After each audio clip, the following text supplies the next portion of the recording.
Hey everyone, this is Daniel for Rock the JVM, and you are watching a tutorial on Http4s security, specifically CORS and CSRF configurations and setup for a Scala server. Now, this tutorial will assume that you know obviously the basics of Scala and of Http4s, for which we have another tutorial here on Rock the JVM. I'm going to link it in the description. Obviously, the best way to consume this video is to write code with me, and whenever you need to refresh your memory, just refer back to this video or to the written form at the blog with the link in the description, as always. All right, now, without further ado, I'm here in my IntelliJ IDEA, and I have a little cats effect application because obviously, as we all know, Http4s is based on cats effect. My build.sbt file contains cats and cats effect, and Http4s, at this moment of this recording, we have 0.23, which is a very stable version. Don't be confused by this 0 dot version number. The 0.23 is very, very stable. All right, so we have a cats effect application. Obviously, if we want to set up an Http4s server, we will design this as a cats effect application. I've started this as an ioapp.simple, which currently just returns nothing. This is an empty effect that does nothing and produces nothing. Now, what am I going to talk about in this tutorial? I'm going to talk about some specific security settings for two types of attacks. CORS, which is cross-origin resource sharing, and CSRF, this is cross-site request forgery. We are going to discuss both. They're very separate, and we're going to discuss them one by one. Now, what is CORS, cross-origin requests? This is simply a way to make the server accept requests only from certain domains. Without cross-origin resource sharing, so without any CORS settings set, an HTTP server will theoretically accept HTTP requests from any domain. So for example, if you have a little social network or artist's website called image.com, for lack of a better name, image.com needs to access actual pictures at imagebucket.com. So I've just invented these websites, image.com and imagebucket.com. This is the site that you're accessing from browser, so on the browser. But you need to fetch images at imagebucket.com. This is on a different domain. This is called a different origin. So browser will send a HTTP request to imagebucket.com while being on image.com. This is called a cross-origin request. Now, if you have no security settings on imagebucket.com, then any website can access imagebucket.com. So somebody can spoof your site. So fake img.com will send HTTP requests to imagebucket.com. And your job is to deny those requests, because they come from a different domain than the one that you want to control, which is image.com. So let me demonstrate that with an example. So I'm going to define a little server resource. I'm going to have my image service. This is HTTP routes. And HTTP routes needs to be imported from org HTTP4s. And I'm going to import org HTTP4s star, and I'm going to also import the DSL. So org HTTP 4s DSL, and I'm going to import DSL everything. And I'm going to say HTTP4s of type IO. And I'm going to have a pattern match which will describe a path or an endpoint. So I'm going to have a get endpoint at root / let's say image / name or something. So somebody wants to access a particular picture at this identifier name. And I'm going to return an OK. This is going to be an HTTP response saying just processed image, and I'm going to inject name inside.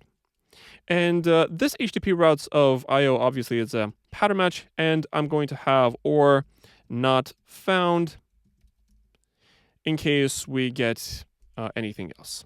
So I'm going to return 404 in case we get any sort of other request.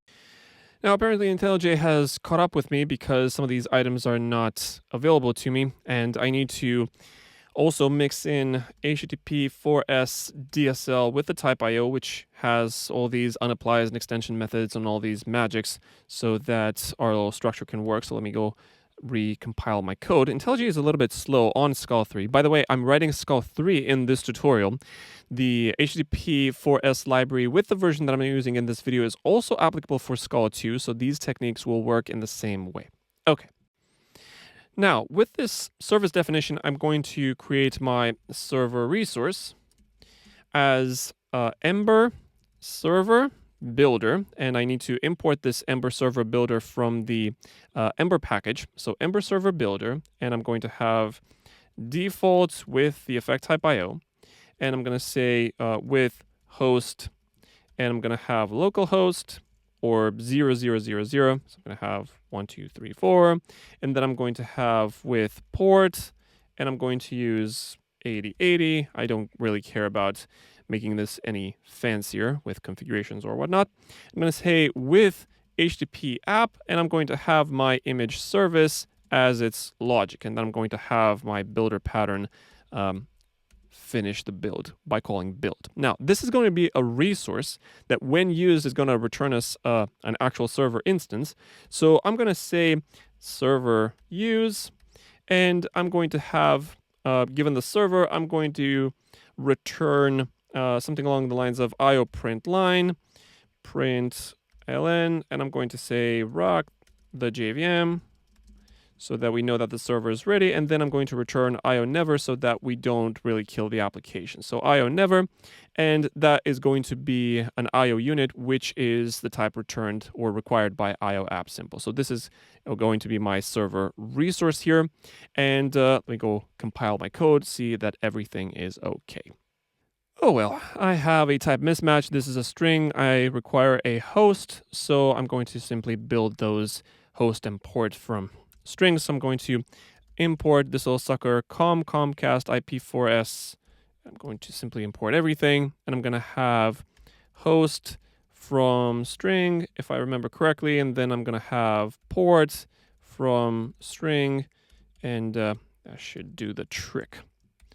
All right, let's check it out. So we have from string, and this is going to be option host. And that, my friends, is going to be a little annoying. So I'm going to use a different construct here. Instead of host from string, I'm going to use an interpolator. I'm going to say IPv4. There is a custom interpolator in the Comcast package there. And I'm going to have my port interpolator 8080. I think this should do the trick. So IPv4, there is an IPv4 address, which is a subtype of host.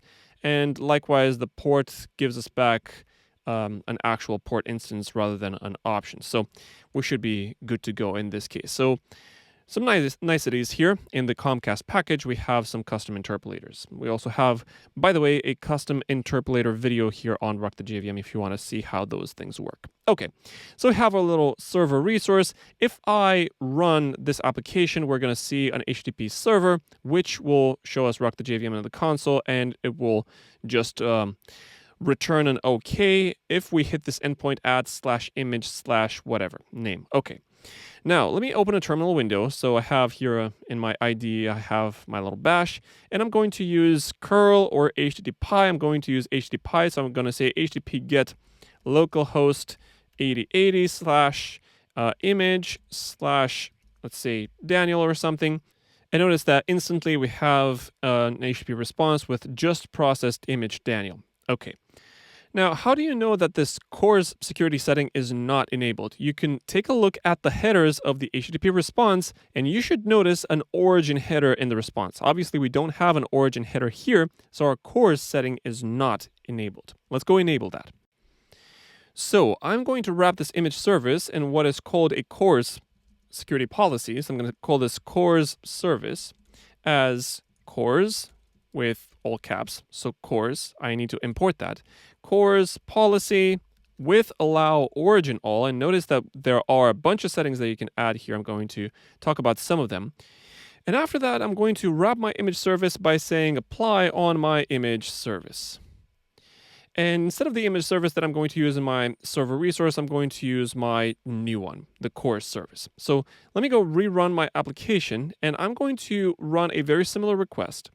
But I'm going to simulate what the browser would do, which is to add the origin header in the HTTP request. So we have the server ready. Okay, now I'm going to run the exact same thing, HTTP get localhost image Daniel, but with a twist. I'm going to have in quotes, I'm going to say origin, colon, I'm going to say http / let's say image img.com. This is what a browser would normally do if you're on a website and the website is calling a backend. If you want to do this with curl, you can also say curl -x get, and you can say dash capital H. Dash capital H is add a header. Okay, so I'm going to say curl -x get, and I'm going to use a -v to be verbose if you want that. Okay. So we have the origin set by the client, which is in our case a curl, and curl returns an HTTP 200 OK, but with this header, access control allow origin, which tells the client which domain they can be on and safely ask the backend for HTTP responses. In this case, we have just processed image Daniel and access control allow origin star, meaning that all origins are allowed. We can restrict that. And instead of with allow origin all, I'm going to say with allow origin host.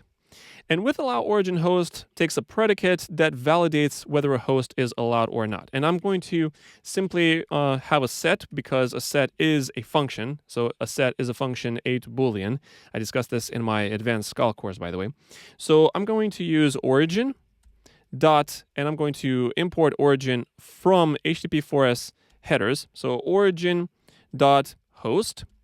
Origin host, I'm going to use URI scheme HTTP. So URI scheme with a capital S, scheme HTTP or HTTPS, depending on how you want to do that. And I'm going to use URI.regname. And I'm going to use, for example, img.com. And maybe you want to set up a port if you want. You can leave that optional. So this is going to be origin host. Option int is none by default. There's no need to pass that. So let me restart the server. And if I set the origin header in my HTTP request to be exactly http://image.com, then the server is going to respond back to me with an OK. So I'm going to run the exact same curl request by origin img.com, and that's going to be a successful request. So that's going to be a 200 OK from the server because I'm using the http image.com origin. But I can also do that from a command line such as curl because I'm not in the browser. So I can also say fakeimg.com, and that's going to give me back still a successful request. But we won't have the access control allow origin header, but simply will get a vary : origin. This header will tell the browser to not accept the request. So I'm going to simulate an interaction from the browser in this case so that we know that the browser will block our request. So let me go simulate that. So I'm going to install, or make sure that you have installed, npm installed -- global and a script called serve so that it can serve a static page. So go ahead and run that if you have npm, that's node package manager. This is the standard JavaScript package manager so that you can serve a plain web page. So npm install -- global serve. You can pause the video or go to the blog. You have more instructions there on how to install this little piece. So pause the video if you need. Install npm -- global serve so that we can serve a static web page. And I'm going to create a fictitious little web application. So here under my big application, I'm going to have my a little directory called web. And here under web, I'm going to create two files. One is index.html. And this index.html will have a plain HTML file. And also I'm going to have a package.json. Package.json is going to contain the definitions for npm, and we only have an item called scripts, and I'm going to name this script start, which is simply going to call the executable serve on this directory, serve dot. So this is going to be my package.json. Now, let me go open another terminal window, and in this index.html, I'm going to create my HTML document here, and I'm going to run a little head, and I'm going to have a little body, And inside this body, I'm going to say, I don't know, hello from Rock the JVM or something like that. So this is my plain HTML, nothing absolutely fancy. In my second terminal window, I'm going to run npm run start. This is going to be the name of this little script that I have here. So npm run start will simply serve this static HTML application. So what do we have here? No such file or directory, package.json in this web. Oh yeah, of course. I need to navigate to my web directory, and then I'm going to call npm run start, which simply serves this HTML as a static web page. So as I click and go to my browser here, I have hello from Rock the JVM, as you can very well see. Okay, so we have our little web application in order. In this index.html, I'm going to run a little script. So I'm going to have a little script. So I'm going to write some plain JavaScript here. And the script says async function. I'm going to call this fetch data. This is going to simply call the HTTP backend that I've just created. So I'm going to have my URL as http://localhost, and I'm going to use 8080. That's my port /image/ I don't know, profile.jpg or something like that. This is going to be my HTTP endpoint, because we already have that in our HTTP security. So we have /image/ the name of the picture, and that's going to be my profile JPEG.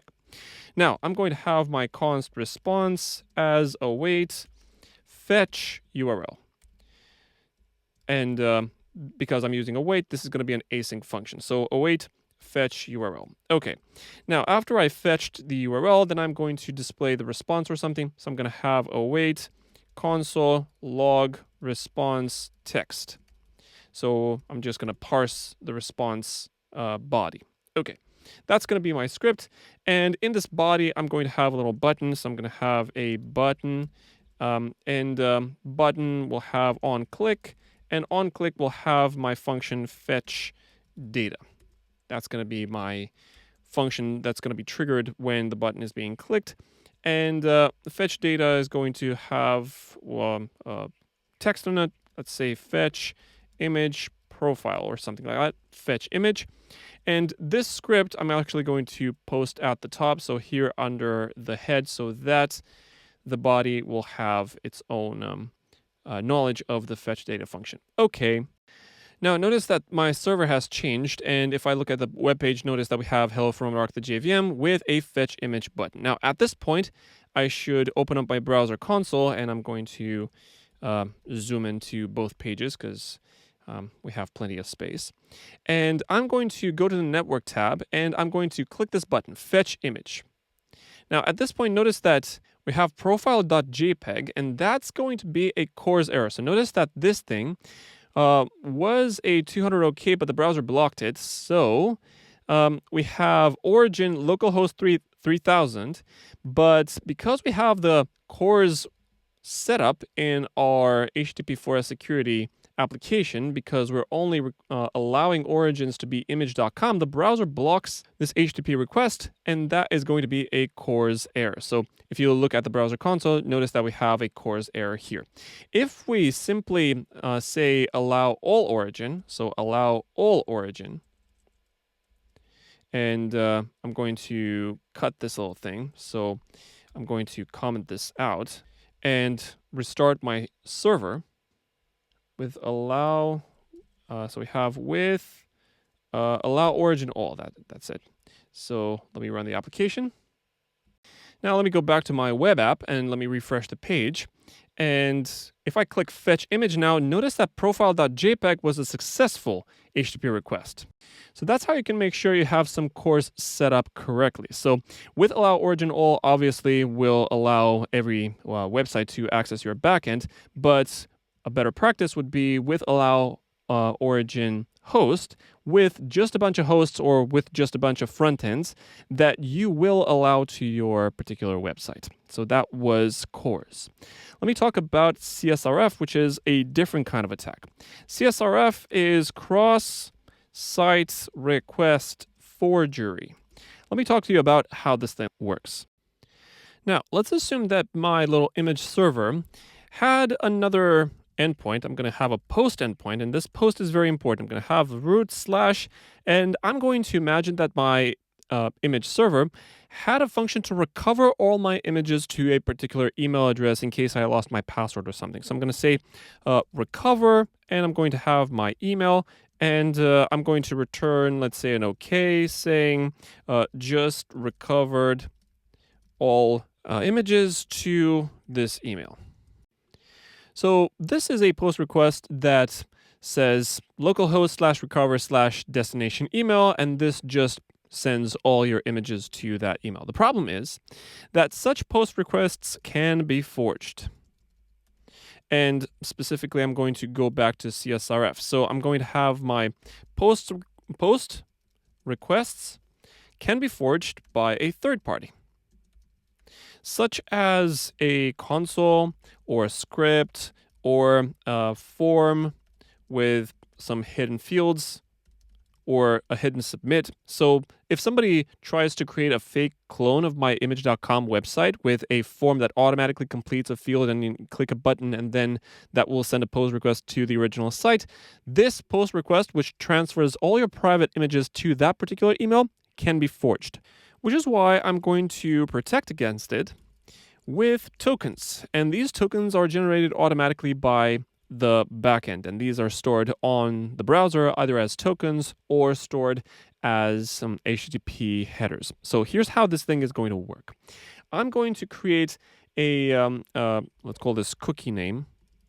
And this CSRF token that I'm going to show you can be stored on the browser as a cookie so that when you log on to your image.com website, you know for a fact that you're logging into the real website, and therefore it's safe to call any sort of endpoints there.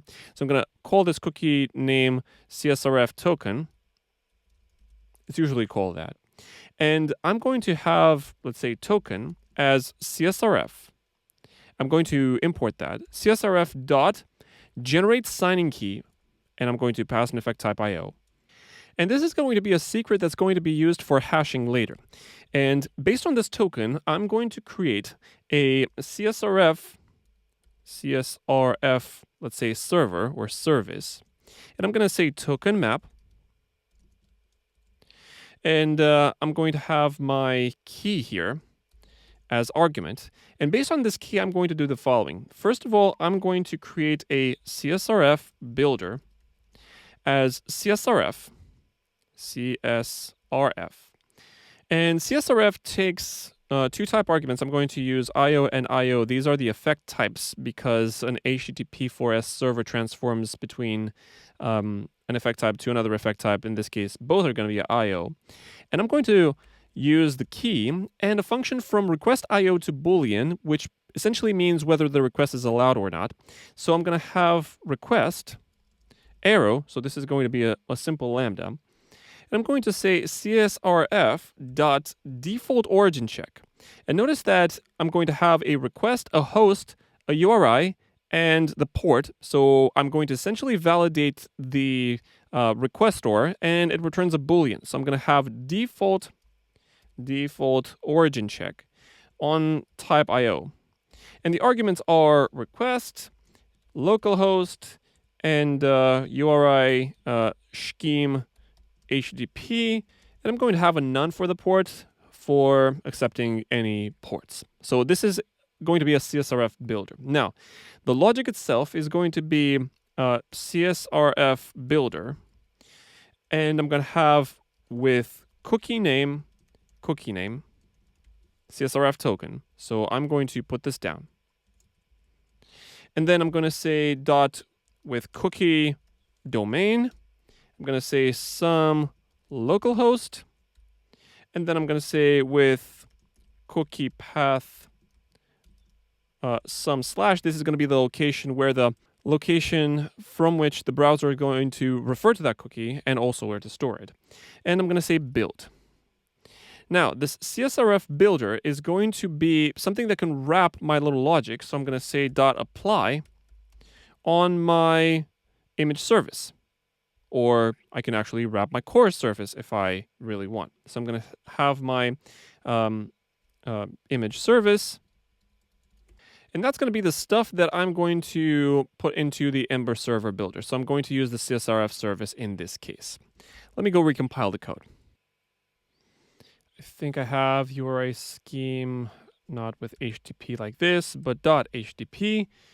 And I think I should be good to go, because otherwise the compiler is going to invalidate the rest of my code. Let's try that again.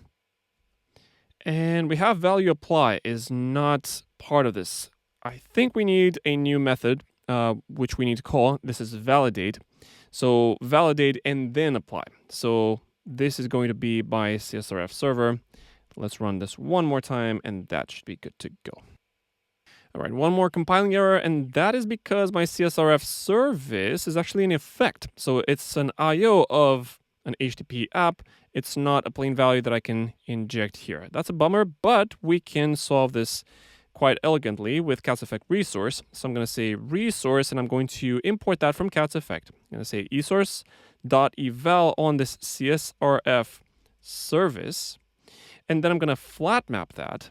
And I'm going to have my service here, and I'm going to use my Ember server builder with that. So I'm going to have my Ember server builder default IO and so on and so forth with service, thereby obtaining a new resource.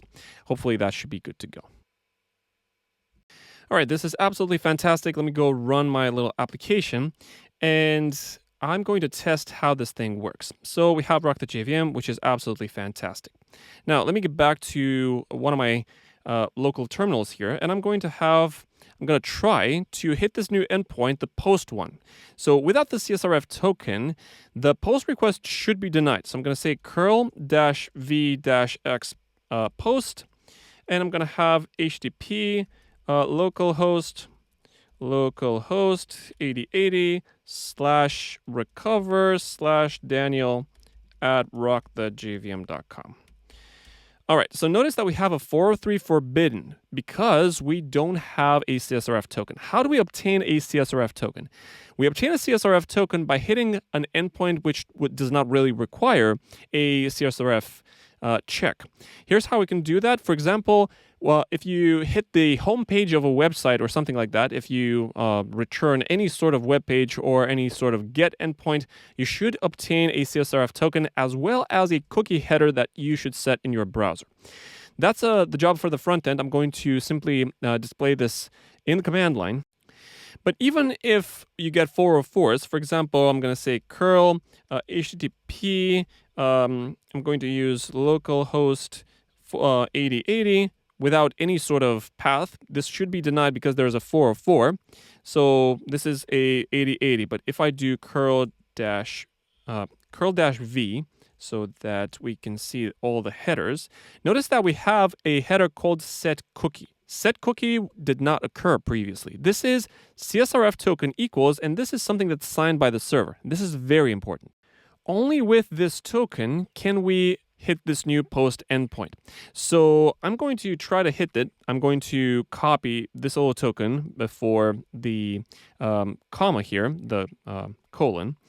And I'm going to have my curl-v-x post. And I'm going to do Daniel@rockthejvm.com and so on and so forth. So the same endpoint. And I'm going to do that -h origin. I'm going to use http//localhost because the origin matters as well. I'm going to do another header, which is x-CSRF token. And I'm going to paste this little thing. And then I'm going to have --cookie, and then I'm going to say CSRF-token, because that's the name of the cookie, equals the exact same token. Now, notice that in this case, we have a 200 OK, which means that the server accepted our request. So the server only accepts the request if we send the CSRF token as well as the cookie intact, as well as the origin, so that the backend can validate whether that CSRF token is associated with that domain or not. The origin will be automatically set by the browser anyway. So to recap, in order to hit post requests that are guarded by CSRF, you need to send the following 3 headers. One is the origin, which the browser will send automatically, the XCSRF token, which is your responsibility to set, and also the cookie, which is something that the browser will automatically set given the fact that it received an HTTP response with the set cookie header in it. In other words, if you're developing a front end, you should be mindful of this CSRF token that you need to set. And that is it. With the CSRF token in place, nobody can forge your post requests from other sites.